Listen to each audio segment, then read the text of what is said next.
శ్రీ రామకృష్ణ ప్రభ ఛానల్ను చూడండి, మాసపత్రికను చదవండి. ఠాకూర్, మీరు భగవంతుని చూశారని విన్నాం. కాబట్టి మమ్మల్ని అనుగ్రహించి మేము భగవంతుని చూసేలా అనుగ్రహించండి. సర్వం ఈశ్వరేచ్ఛను అనుసరించి నడుస్తుంది. భగవద్ దర్శనం పొందటానికై సాధన చేయాలి. కేవలం చెరువు గట్టు మీద కూర్చొని ఈ చెరువులో చేపలున్నాయి, ఈ చెరువులో చేపలున్నాయని అరవడం వలన చేపలు చేతికి చిక్కుతాయా?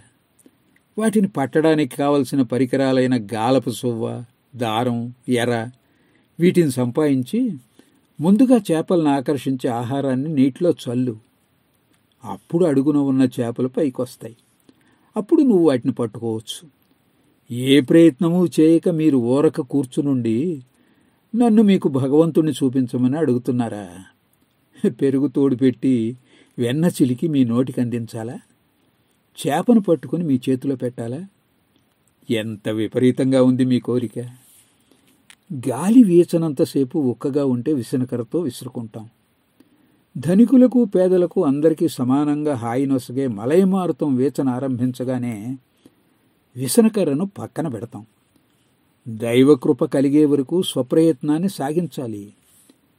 కానీ అదృష్టవశాత్తు ఆ కృప లభించినప్పుడు ఇక శ్రమపడటం, సాధన చేయటం అవసరం లేదు. అంతవరకు శ్రమపడక తప్పదు. నువ్వెంత ప్రయత్నించినా భగవద్ అనుగ్రహం లేనిదే ఏమీ లభించదు.